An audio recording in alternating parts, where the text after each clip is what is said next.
Welcome, YouTube. Today we're gonna be doing some Warhammer King of the Pigs horrifying grim dark story hour about, wanted to cover this stuff since we are in the spooky month. So I just wanted to cover this type of content during this time period.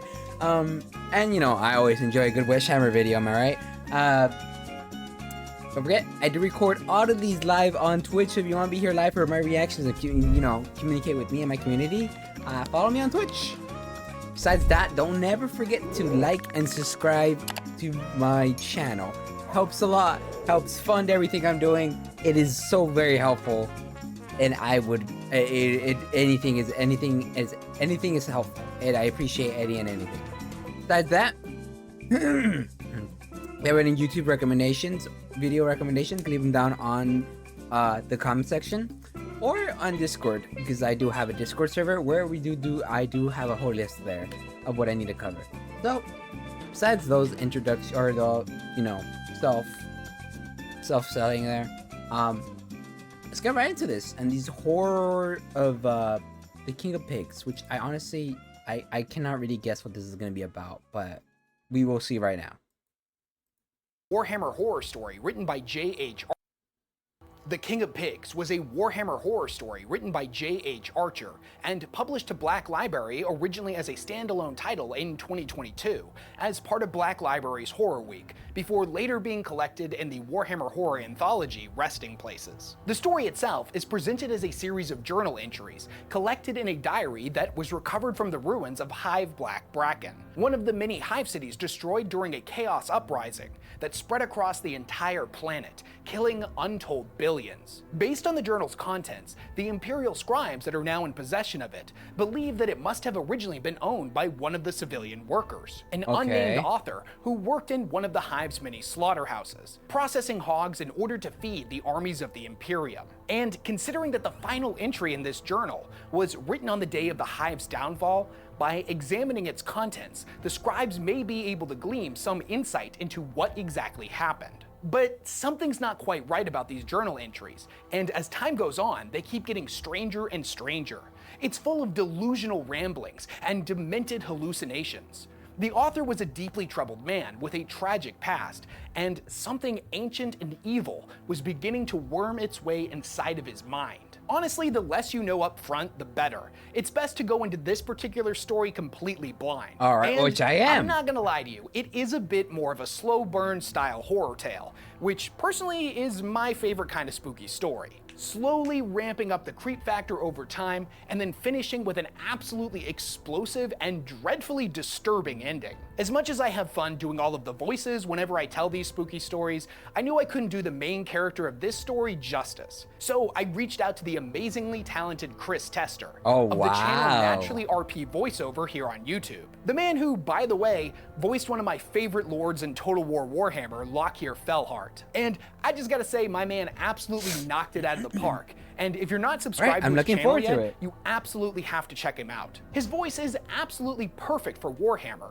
and he's got tons of interesting videos on his channel where he recreates some of 40k's most famous speeches, and some about actually doing voiceover work and his first-hand experience in the industry. I don't ask for favors very often, but do me a solid here, show our fellow Warhammer nerds some love and go sub to his channel. Now, I very rarely do this with my videos, as if you're somebody who's watching something about Warhammer 40k, you're probably aware of just how dark the franchise can be, and you know what you're getting into. Right. But with this particular story, it's gonna touch on some topics of self-harm, a character's thoughts of unaliving themselves, and the death of a child. So if those are things that you're not super comfortable with and don't want to get into right now, totally understand. I'll catch you in the next one. As always, support the original publication. The Warhammer horror books are my favorite in the entire franchise, and they don't get nearly enough love and attention. So come with me, my friends, as we examine the contents of a bloodstained journal extracted from a dead hive city. Let's dive headfirst into the grimdark. Yes, but before we get into all that, I wanted to take a minute to tell you about these super dope t-shirts that you see me wearing in all of my videos. They're made by this awesome company called Into the AM. Go support him. Go support him in his channel. But I want to get to the story. Into the mincer today. I saw it on my way to first break. Oh shit. Him dangling a Bro, foot. that's crazy. I was like, let's get into this story. And he said, it's gonna be a slow burn, and it's like, oh, the first thing is about somebody jumping into a mincer. That's that's great. Off the blood-slicked walkway, suspended over the hog blades like one of those dancing girls from the lower hive. Almost playful. Just waiting for the opportunity to really make it count. Not that I realized it at the time. I called out to him. "Garrett, what in Throne's name are you doing?" But he didn't respond. "Overseer Bandon is just down the hall. Get back to it, you mechhead." I could tell he heard me as he turned to look, his eyes wide and wild. And what I saw was nothing. Just a man blinded by adrenaline, by fear, by pure thrill. That's when I realized what he was doing. He dropped, feet first, straight as a glucose stick, arms crossed like one of the martyrs in the glass you see in chapels, straight into the blades. The thing is, the gears are only meant for the softer flesh of the lab hogs, so it took time for the mincer to get through the gristle and bone of his legs and lower torso. More time than I think he was expecting. The look on his face. Throne! They never stop production, even to clean out the machine. Can't risk productivity, what with a war on and all. It has been several weeks since the author managed to get a good night's sleep. That's The tragedy at the crazy. processing facility a week prior certainly playing a role in his restlessness, but not as much as one who doesn't work in one of the Hive City's many abattoirs may think. Spending every day of your life slaughtering pigs to feed the armies of the Imperium and the trillions of hungry hive dwellers within Black Bracken tends to take its toll on you and make you numb to spectacles of gore. More so, it is the constant sound of shellfire in the distance that keeps him awake night after night, growing louder and closer each and every day. War had come to this world, but from where it came was unknown. Whether it arose from within, festering like a cancer before enough deluded individuals had gathered together and gained enough strength to challenge the system that locked them down as cogs in the never-ending grinding machine that was the Imperium, or if it had come from the stars, an enemy of unknown strength and origin that sought to bleed the God Emperor's kingdom. Wherever the war came from was irrelevant. It was here, and the reports on the Hivecast and info links never gave any specifics. The messages from the commissariat only regurgitated the same reports over and over, that the war was going well and the enemies of mankind soon to be defeated, that each and every citizen must continue on in their duty to the Emperor and their service and their chosen occupation. The cast always ended with a particularly uplifting sermon handed down by the ecclesiarchy themselves. But by this point, most of the population had started to grow numb to them, and paranoia was beginning to take root in the hearts and minds of the masses. 40K. For the humble What do you mean by workers, that? however, it mattered not. There was still work to be done, and as of right now, the fighting was still far away. The author's constant tossing and turning was keeping his partner Adder awake, who eventually sent him out to sleep in the kitchen on a bedroll. After relocating, and before attempting to sleep again, the author downed a few gulps of Amasec to steady his nerves. Even if the higher-ups refused to acknowledge it, the war that had once seemed so distant was slowly but surely drawing closer and closer. Whispers had begun swirling around the hab block that him and his partner lived in, that the hive cities in the north were on their last line of defense, that they would fall any day now, and that the enemy would begin to march on Black Bracken. Day 4943. The author takes the same route to work each and every day, one that can only be traversed by boat across a polluted river of sewage. 3 miles there and 3 miles back. Slow, strong strokes of his paddle propel his craft through the muck and sludge, as all manner of bloated organic material bounces gently in the river, thudding softly against his boat. He does his best to ignore them, keeping his eyes fixed straight ahead. It's a process he has done thousands of times before, but the one element of the trip he can't ignore, the one that always gets to him no matter how used to it he should be by now, is the overpowering stench of blood the closer he gets to the processing plant. Sometimes he tries to shut it out. Sometimes he tries to think of happier days, a time before the war, where him and his spouse Adder and his daughter were all together, a time where he was actually happy. Always he thinks of her, even though it's been years since she passed away. Her memory is still alive in his mind, the memory being one of the only things he has left to cling to in these terrible times, acting as his buoy, his anchor of sanity. He closes his eyes and remembers the little things that he didn't appreciate enough back then, like the happy pitter-patter sound of a child's feet running across a hab kitchen, the squealing and giggling, Sal jumping into both him and Adder's loving embrace, her adorable snoring that kept them both awake at night, and even the times they had to huddle together for warmth in Black Bracken's long, cold winters. They never had much. Him and Adder still didn't have much. But back then, they had each other. And even if he didn't realize it at the time, that was more than enough. But that was a long time ago. Now, only the fleeting memory of happiness was all he had left. Reality slowly faded. Broken man in a broken universe with broken or broken people with bad teeth. It's on bad on bad on bad on bad. And all you can do is appreciate the little things that you didn't even know you had. It's back in, and the sound of laughter and gleeful squealing is replaced with the harsh reality of the abattoir's grinding, whirring mincers and the tortured squeals of dying pigs. Oh my god. Inside of the abattoir, the scent of blood was overwhelming. I haven't seen you and since. It didn't matter how thorough the cleaning crews were each night. That irony tang was impossible to remove. It had seeped into the that wooden mining floorboards, game, permanently staining them crimson. And wooden floors, admittedly being something of a rarity in the Hive City, as Really? all of the Wooden doors? manufacturers had done away with them years ago. They That's were a why. fire hazard. Fires were bad for productivity. And in the I factories of Black guess. Bracken, productivity was all that mattered. This facility specialized in the slaughter of a particular butcher. species of genetically augmented hogs. They had been designed to Ah. rapidly grow to maturity in only a couple of weeks within these synthetic gestation sacs before Only in a couple weeks. That's crazy. Okay, so this really is just a butcher house working full time, full throttle. It's crazy. Okay, all right. being harvested. Only a fourth of the pigs that the facility produced actually went to feed the hive's population, the rest being shipped off-world to feed the Imperium's countless armies across the stars. It is the author's job to Warhammer mindlessly 40k put stuff. bolts through the pigs' unsuspecting heads. It's a horror little story from Warhammer 40k. As they are delivered to his Or station YouTube. via conveyor belt. It may not be as heroic or inspiring as fighting on the front lines, but he tells himself that it's still important work. It's still Despite something its for the grim nature, Imperium. the abattoir is a well-oiled machine.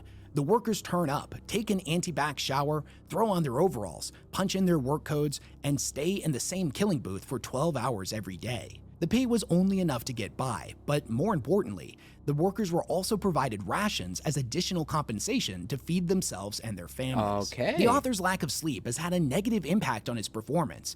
He's been late to work multiple times over the last month, and on this day, his exhaustion caused him to drift off inside of the anti-bac shower. The burning chemical sensation in his eyes being what ultimately snapped him back out of his fatigue state.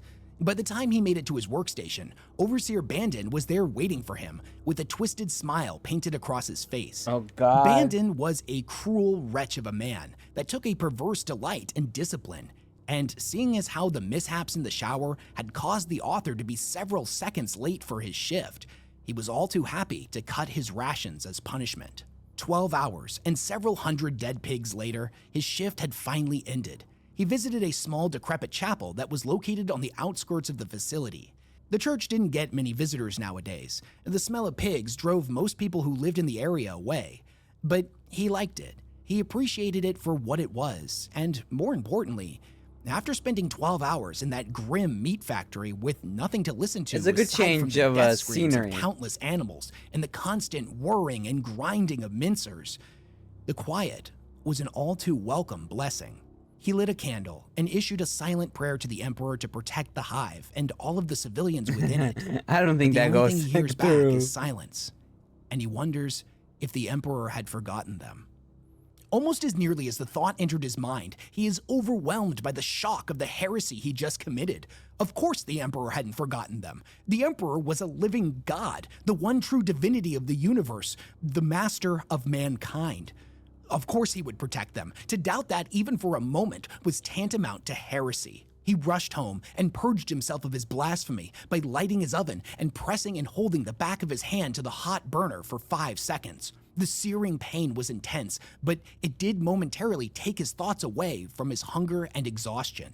Despite his best attempts to stifle his cries, Adder heard him whimper and rushed into the kitchen. The author dismissed him, told him that it was nothing, and tries to wave him away, claiming the injury had happened at work. His concerned spouse tries to help, reaching out to clean the wound, but he wouldn't let him touch him. He knew in his heart that Adder knew he did it to himself, and when he looked in the eyes of the man he had vowed to love for all time in front of their friends and family so long ago, he couldn't read his emotions. Was it sympathy or disgust? His restlessness was as bad this night as it had been since the shelling began. In those rare fleeting moments where his body actually lets him rest, all the author can dream of is the screams of dying pigs. I visit the chapel every day now, without fail. In the darkness, the sound of the shell fire gets closer and closer, and I can hear the marching of troops heading to the outer walls. I close my eyes and dream of Sal and of Adar, back when there was softness between us. Long gone now. I pray for another child, but again our letters of adoption are rejected. With a war on, there's no chance. The Ministorum is too busy, even though the orphanages are more packed than ever. I feel so much anger. I yearn for guidance from the Emperor, but there is still only silence. The same silence, day in, day out. I feel like I'm stuck on a conveyor belt. I still cannot sleep. He was late again the next day, and the overseer was there waiting for him, smiling and flashing his steel replacement teeth at him. As punishment, he felt it appropriate to put him on half rations, even though he was already on half rations, and he warns him that if he's late one more time, he'd be making the commissariat aware of the situation. There was nothing he could do, so he slowly trudged his way along to his station, clenching his teeth and holding his breath as to not let his thoughts leak out of his mouth and cause any more trouble. At one point, he glances over to the Menser and thinks back to the man who had jumped into it. He thinks to himself that Garrett's mistake was jumping in feet first, and he wonders if diving in head first would be quicker. Maybe he could take the overseer with him. It would only take a minute, it would be quick, and maybe his worthless life would actually mean something if he made it to the front lines as a sausage to feed a hungry soldier. I don't think it But more would. importantly, he would be back with her. He would see Sal again. He dismisses the idea, but he's never You'd quite be in the able to warp shake it is off where entirely. you'd be. The dark thought always lingering in the back of his mind, an escape route if he lacks the strength to continue on. Perhaps there was a sense of comfort in that, or at least control. He goes through his entire shift, almost like he's floating 5 feet out of his own body, just watching him go through the motions. Pig, bolt, remove bolt, move carcass. Pig, bolt, remove bolt, move carcass. Pig, bolt, remove bolt, move carcass. The day carried on like this for 12 hours, and there was about 10 minutes left in his shift when something strange happened. What is the next pig that came down the conveyor belt was much smaller than all the others. It was young, a piglet, just a child. There must have been some kind of error. A hog had been sent down the line that was not ready to be harvested. He had heard of similar things happening before to other workers, but most of the time when a piglet was sent down the line, it was always freakishly malformed. Something had gone wrong in its development, and thus it had been harvested early. Let me guess, it's killing. completely, But it's this completely pig was normal. different. It was pristine, almost beautiful. It didn't seem like all of the other hogs that came down the conveyor belt.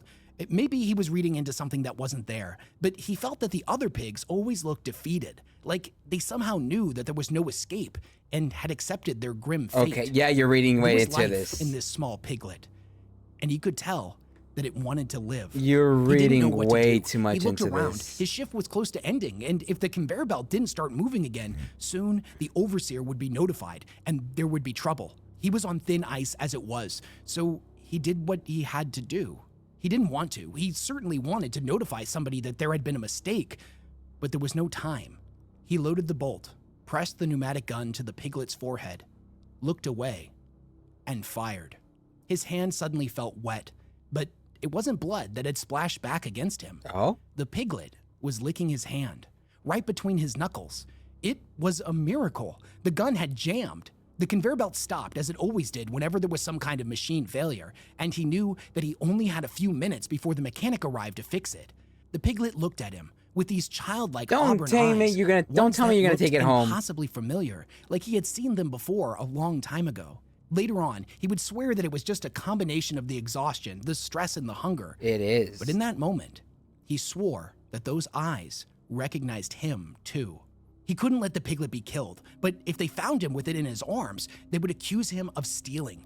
Stealing from the corporation that feeds you is one thing, but stealing food during wartime was nothing short of treason. They wouldn't just cut his rations again. They kill He him. would be executed. Yep. Without thinking, he scooped the piglet up and put it in a That's why crawl you don't space name underneath food, his workstation, exactly. just in time for the mechanic to arrive. He didn't seem to notice anything and went about his work, and after he had finished, the conveyor belt started back up, bringing the next dejected hog to his station. After the mechanic had left, he reached down into the darkness of the crawl space, feeling around, until he felt the piglet's tongue lapping at his hand once again. After he met that pig, something fundamentally changed within the author's soul. He felt renewed, invigorated, like his life suddenly had purpose again. And most importantly, he was finally, mercifully able to sleep again. It was marvelous. God. He slept harder and deeper than he figured he had slept in his He's gonna entire be life. late at work. It had been so long since he had an actual session of rejuvenating sleep that he had completely forgotten what it was supposed to feel like. More than just the blessing of real sleep, though, that piglet had ignited an emotion in his heart he hadn't felt in what felt like forever: hope. Much like the piglet itself, the feeling of hope was such a small, fragile thing, like a new seedling in a vast, dead garden. When he dreamed of the piglet hiding under the crawl space. It was a new life. The Emperor had heard his prayers, and impossibly, and almost comically, had sent his blessing in the form of a tiny baby Oh pig. my god. Over the next several days, he would end up waking up early and have breakfast with his husband, a ritual that he had given up on shortly after the shelling began. He made sure to save some of the carb cakes for the piglet and would set off for the river, rowing across it faster and more determined than he had in years. Okay. Unfortunately, causing the burn wound on his hand that had begun to scab over to reopen each and every day. But he didn't care. The pain kept him focused. He had a sense of purpose once again. He started showing up for work 40 minutes early and would greet the grumbling overseer with the pleasant smile of an innocent man. Though, admittedly, every time he got to his workstation, a sense of dread would wash over him. What if somebody had discovered the piglet? What if its squeals had alerted someone to its presence? What would happen to him if they found out he was hoarding rations? That primal dread dissipating as he reached down into the darkness of the crawl space and felt the piglet's tongue licking at his hand in greeting. And, more importantly, in anticipation of breakfast. It continued on this way for about half a week. He's feeding and something slowly that he but surely, shouldn't have. The restless nights began to return, the pleasant dreams of the piglet being replaced with an awful memory, one that his mind refused to let him forget. Every night, he was forced to relive that terrible day. She had gotten sick with what the hive dwellers called parchment fever. The illness was debilitating and very painful, but only rarely developed life-threatening complications. Her fever had seemed like it was breaking, that the worst of it was behind them. Adder had already left for his shift, and the author had sworn to him that he would stay by her side, that he wouldn't let anything happen. He cooked for her, he read to her, and when the pain got to be too much, he would help her to an old aluminum bathtub filled with the coldest water he could find. He lowered her tiny body in and comforted her as the cooling water washed over her, bringing with it much-needed relief and taking the pain away. It was this moment, holding her hand in the tub, comforting her as they rode out the last of the fever together before she would start feeling better. That was the last time he remembered being happy. That's when the call came. It was Overseer Bandon telling him that he needed to come in. There had been a terrible accident, and the man in the booth next to him got both of his arms ripped off while unjamming the mincer. The author told him that he had a 2-day pass, that he had promised to stay home with his sick daughter. But Bandon was relentless and threatening. He told himself he didn't have a choice, and it was true, they needed the money. So he tucked his little girl into bed and headed off to the river. He's gonna come He back, completed she's gonna his be shift and headed dead. home, but when No. he got back, he found the municipal corpseman outside of his door, and Adder weeping on the floor, clutching Sal in his arms and begging her to breathe. Despite the trauma of having to relive this terrible day every night, The silver lining for him was that here in his dreams, he could see her again. He could see her face again, clear as day, just as she was the day before she passed. And over time, as the dream played out over and over, night after night, her face slowly began to change. Each night, beginning to look more and more like the face of a pig. Day 4981. It's an Eldrick Kennedy. It's taking over his life, his mind. Everything's pig, everything's bacon. He's gonna have to choose bacon, but no bacon. Alright? Unlimited bacon, but no bacon. It was on this day that the first shells hit the hive. The enemy was still far off in the distance, but this was the first sign that they were coming, that it was inevitable that war would come to Black Bracken. Panicked rumors began to spread around the hive, many people claiming that they saw the young officers that would routinely stop in the communal caffeine houses, that they looked pale, sickly, like they were deathly afraid of something, and would only speak in whispers. Yet the voices on the Voxcast spouted the same messages as before, that everything was under control, to trust in the Emperor to guide his flock through these troubled times.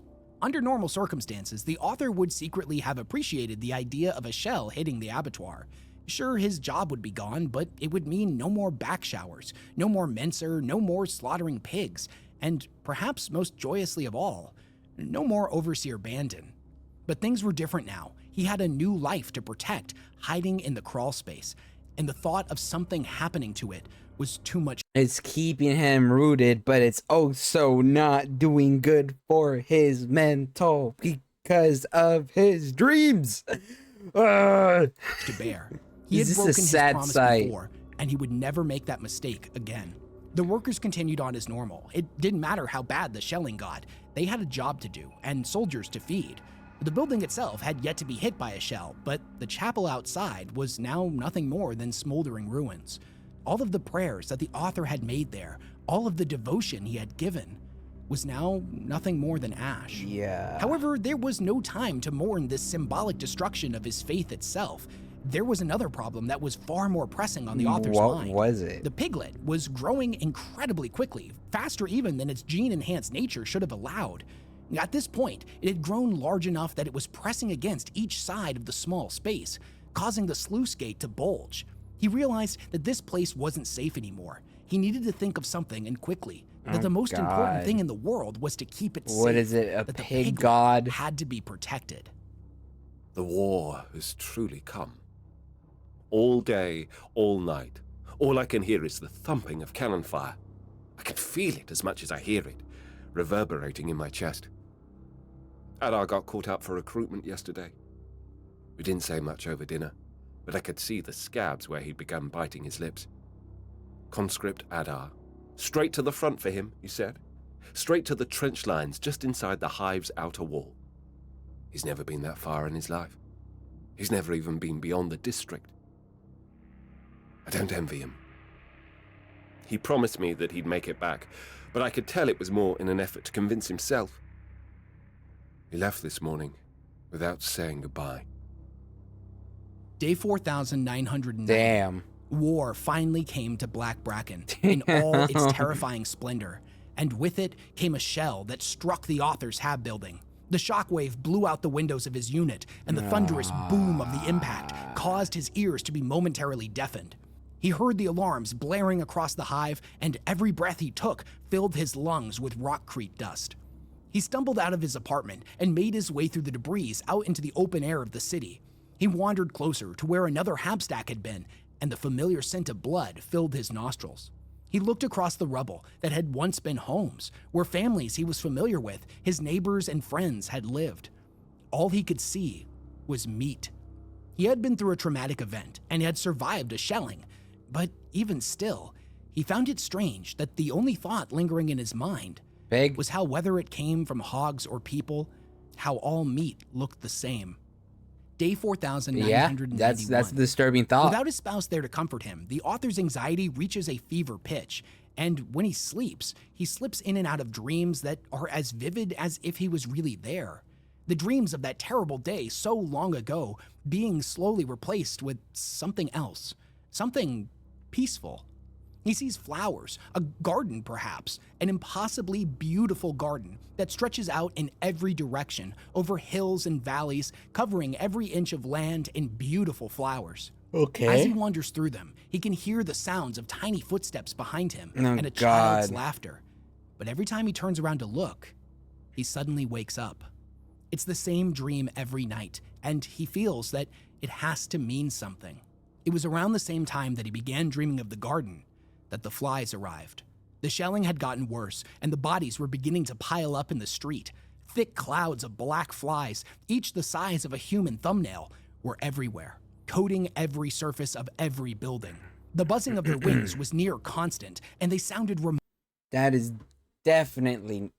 Is this a Nurgle attack? Might be a Nurgle attack. remarkably similar to the mincers and the abattoir. Even though at this point it had been several weeks since he injured it, the author noticed that his hand hadn't healed. It had gotten worse. In fact, it had now begun weeping a near constant thin layer of pus. Yeah, this sounds like Nurgle. This sounds like Nurgle. Day 4992. He couldn't wait any longer. The pig had now fully outgrown its space. He could hear it whimpering in pain as its sides rubbed against the confines of the crawl space. He had to do something. He had to get it out and back to his house without being seen. He worked throughout the day, reaching his hand down into the crawl space to comfort the pig and let it lick his hand every hour. Eventually, his shift came to an end, and he decided that now was the time. He had to make his move. He went into an old abandoned storeroom on the 4th level, and he swore for just a moment that he could hear a voice whispering to him, telling him that everything was going to be okay, that it was safe and it was time. He looked around for something that he could use and eventually came across a wheeled container that was covered in dust. He tipped it over, dumping out all of its rusted contents. He then grabbed a tarp and wheeled the container back to his booth. The pig was sitting there waiting for him. It had broken free of the crawl space and was lying on the side of the wooden bloodstained floor. It was wheezing and panting. Its legs had completely atrophied, unable to support its massive bulk. He put it in the cart and covered it up with the tarp before wheeling it out of the workroom. He moved towards the back of the facility where no one would notice him slipping out. Should've just bolted it in the head then and there. Bolted it in the head. You were done. Alright, you're done. You're done. Please. I mean, it's not like it's not... the city ends up destroyed, so it's not like there's any good ending here. And even if they did, at this point, who would really care? Everyone in the Hive City knew that the end was near, that these were the final days. The author didn't care. Keeping the pig child safe was the only thing that mattered. He made it to the docks where his boat was and pulled the tarp off the container. He looked down at the fat, bloated creature, their eyes meeting for the first time since the day it came down the conveyor belt. He saw in its eyes a strange sense of understanding, almost like it knew what he was doing, that he was its protector. He knew that pigs were intelligent, but this was different. This was something more. He stood there for some time, just Or so you looking at think. It was pitiful. It couldn't stand up on its own, and its skin had been stained red by the constant dripping down of blood from the conveyor belt. It was as if for the first time since this all began, the author realized what he was doing, what he had committed to, and the idea that he somehow saw some kind of relation between this thing and his daughter. Yep. Made him sick to his stomach. I mean, it should. The lack of sleep had clearly just made him delusional. That's when he saw it. Something growing out of the pig's belly, something pushing forcefully at its skin from deep inside. An impression began to form. It was a face. Clear as day, it was a face. A full set of teeth with 2 bloodshot eyes staring back up at him. The pig rolled onto its back, and from the horrible, terrible mouth at its side came a low, guttural laugh. And that's the last thing he remembered before blacking out. He dreamed of the garden, serenity and tranquility given form, a paradise that couldn't possibly exist. The horror of his day-to-day life, juxtaposed against such impossible beauty, was almost profound in its contrast. He had dreamed many times of the garden before, but this time it was different. He wasn't alone. There was an old man here, humming and tending to his flowers, tending to his children. He stared at him for a while, watching him work from behind, and eventually the old man seemed to have noticed that he was being watched. and slowly turned around to look at him. His face was old and wrinkled, but incredibly warm. It was the kindest, most gentle face he had ever seen. His gaze shifted down and saw that cradled in the old man's arms was a young girl. As their eyes met, Sal smiled back at her father. No, it's a He sees nothing but daughter. benevolence in the old man's face, and although he is now aware that he is definitely dreaming, he doesn't want the dream to end. He wants to be here forever in this wonderful, impossible place. God. He doesn't want to go back. He weeps, begging the Emperor to just let the dream continue for a little while longer. But the dream ends, and he He needs wakes to up wake up. in a pool of his own sweat, the taste of vomit in his mouth. He is in the grip of a terrible fever, and he has no idea how he got here, back in his own home. He didn't even know what day it was. His memory was still foggy. Everything seemed like a blur. It was as if the last several days were just an afterimage in his mind. He called out for his partner, his dry throat causing his voice to crack. Only silence answered back. Suddenly, he felt his hand erupt in searing pain, like he had plunged it directly in a pile of hot coals. Definitely But when Nurgle. he looked down, he didn't see any flames. The infection in his hand had gotten much worse and had begun to creep up his arm. That constant stream of leaking pus had turned black as oil. He screamed again for his husband, but again there was no reply. He stumbled out of bed, having to support himself by leaning on the wall. He needed a drink, something to calm his nerves. He started to shamble out towards the kitchen, and that's when he heard it. The familiar snuffling sound, and it was coming from his bathroom. He opened the door and saw the pig sitting in his aluminum tub, but it was just the pig. There was no disturbing face imprinted on its belly, no bloodshot eyes or the sounds of laughter. It was just a pig. Had the fever caused him to hallucinate the entire thing? Don't He risk looked it. up at the clock hanging on his bathroom wall and noticed that his shift was scheduled to start in 4 hours. So he shuffled back to his room and went back to sleep.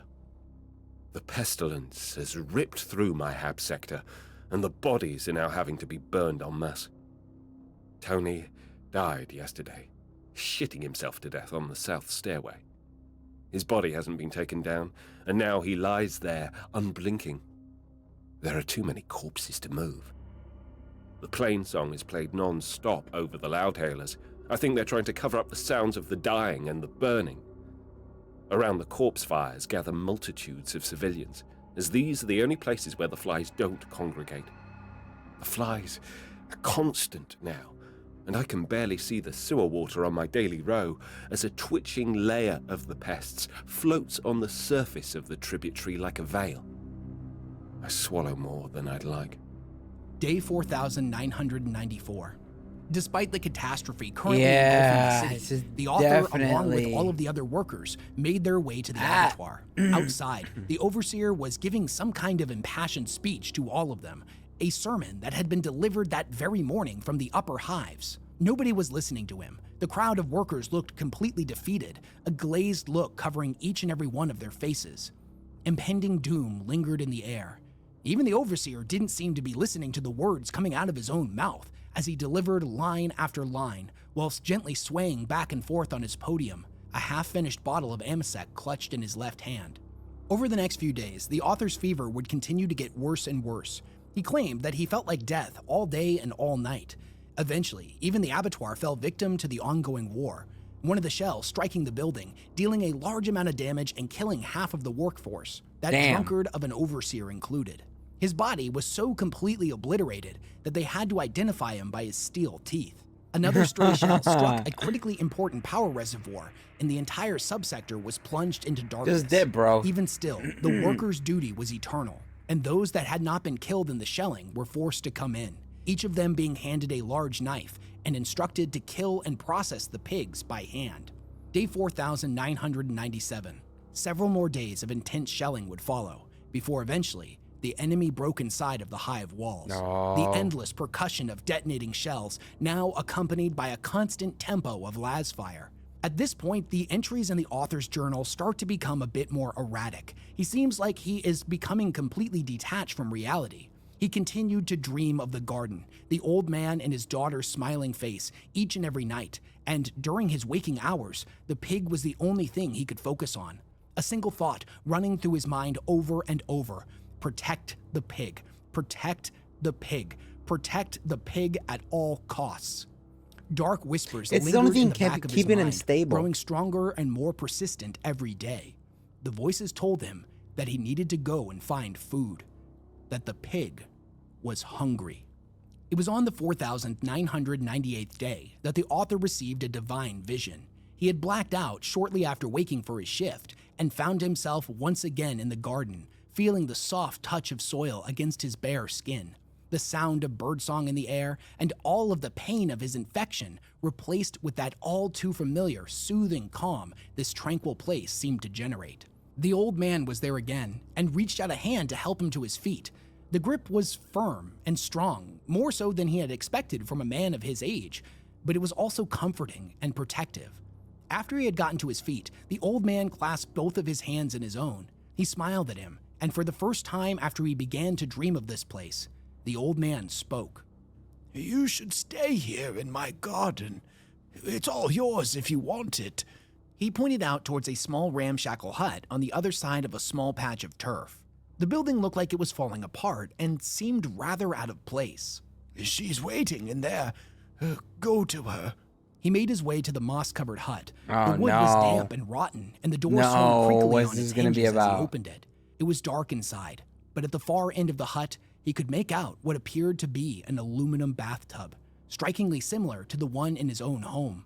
An imminent feeling of dread filled his soul, and he found himself desperately afraid. I have Every last shred of sanity in his feeling mind was telling him that somehow the pig is gonna eat the daughter. I have a feeling. I have a feeling. to run, not to look, and to go no further. But his body wouldn't obey him. He walked forward into the darkness and saw a small pair of pale hands reaching up and gripping the side of the tub. They were covered in weeping sores, and the fingernails were hanging off each finger. The figure sat up and stared at him. Her body was blue and swollen, and her eyes had been replaced with streams of squirming larvae and maggots. Her jaw began to open, impossibly wide, like a leprous, decomposing snake. Of course. What emerged from her rotting throat was not the sing-song voice she had had in life. It was a sound that he was all too familiar with. She squealed like a stuck hog. He came to, reality rushing back in like a violent tidal wave. He was standing in the abattoir, the other workers staring at him with a mixture of fear and disgust. The pain in his hand was back as well, but it had spread to both his left and his right. It felt like he had plunged them into a pot of molten metal. He finished his shift in silence and then rode home, the shellfire screaming its way across the sky as he traveled. He wondered how long it would be now, how long they all had left. He wondered if the Emperor would truly protect them. The final journal entry, day 4,999. It was on this day that Adder had made his way back to their home. He was clad in his conscript uniform and looked incredibly sickly. He had suffered a debilitating puncture wound in his shoulder, and his entire right side was coated in dark blood. He barely made it over the threshold of their home before collapsing on the kitchen floor. He told the author in panicked, ragged breaths that they were here, that the enemy had finally come for them, and that they were just outside. He could hear the crack of gunfire and the frenzied screaming coming from every direction, while the swarm of flies battered against the windows. Adder pleaded with him to help him, but he couldn't move. He's gonna feed them to He the didn't pig. want to. He had become numb to everything happening all around him, and he looked at the love of his life with a gaze that held nothing less than utter ambivalence. He grabbed a bottle of Amasec off the counter and handed it to his partner. Adder gulped it down, and then weepily told him that he didn't want to die. The author simply shrugged and told him that nobody did. Outside of their hab, they could hear footsteps coming up the stairwell and screaming as doors up and down the hall were being kicked in, followed by the boom of close-range fire. He sat down next to Adder, who pulled himself up and rested his head on the author's shoulder. He was sobbing, but he told him that at least they would get to see Sal again. That's when they heard it. Laughter. A child's laughter coming from the bathroom. Adder's eyes went wide with fear. Without a word, the author calmly stood up and made his way to the bathroom. He opened the door and stared at the bloated abomination that had been the pig. It was swollen and leprous and had grown monstrous in size, its bulk spilling over the edges of the tub and its frame rising in height to the point it was cracking the ceiling. Its swollen, pallid belly was a swirling amalgamation of dozens of faces, toothy, rictus smiles, and tortured, grinning mouths, frantically and hopelessly pressing Big against ass the creature's ugly. flesh, as if desperately trying to break free of the joyous nightmare of their confinement. In the very center, he saw a man's face he recognized. The old man's face. It was Garrett, the man who had jumped into the mincer. Impossibly, and for the first time since this all began, the pig opened its mouth And it spoke. and spoke. Yep, knew it. Grandfather waits for you in the garden. I knew it. I knew it. I fucking knew it was Nurgle. I knew it was Nurgle. Grandfather demands an offering. A seed for the seed garden. He knew what had to be done, and in that moment, the instant he subconsciously decided on his next course of action, the microsecond he committed to plant that seed for the pig, everything changed. The author's fever had reached a point that by all accounts should have killed him, if not from the sickness, then from the overwhelming pain that would have sent any living person into shock. Infection and sickness pulsed throughout his entire body. But the pain was gone. Yep. Replaced with a terrible rush of pleasure. He went back out to the kitchen and dragged Adder to the bathtub. The terrified man knew what was about to happen, but he was too weak to stop it. Nurgle's blessing. I gave him to the pig. As I stood in the front room, I could hear the footsteps getting closer. I listened to Adar's bones crunching. I realized then, deep in my gut, that this sacrifice wasn't enough. I moved over to the window and let in the flies. As I write, I am surrounded by them and feel as if my flesh is liberated. I must go to the garden myself, where Sal and I can be together again.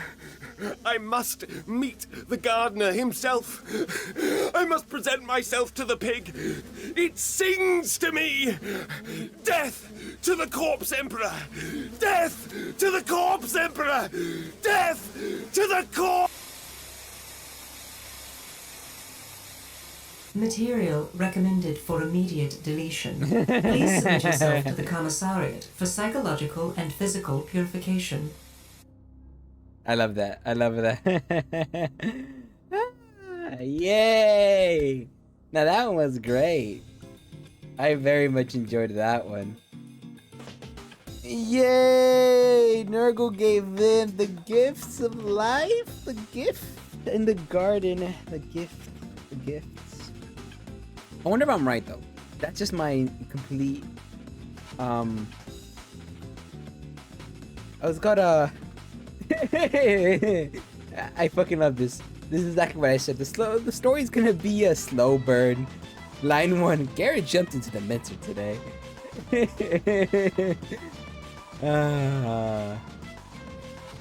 Yeah. Guy, I want my daughter back. May I offer you a pig in this trying time? Nurgle. I know, I fucking knew it. It was Nurgle. I mean, nachos. Nachos is good. Good nachos. Anyways, YouTube, I hope you guys enjoyed that. I pretty much enjoyed that. I'm glad I guessed it was Nurgle. I know it was Nurgle, and I very much enjoyed that story. It was pretty dark, but I knew it. I was like, what chaos thing infects you slowly over time compared to everything else? And that's Nurgle. That's what Nurgle does. It's his thing. That's what he wants. That's how he works. That's how he is. A slow rot. Anyways, hope you guys enjoyed. YouTube, I will see you guys later. Don't forget to like and subscribe. And that's all for me. Goodbye, my lost souls.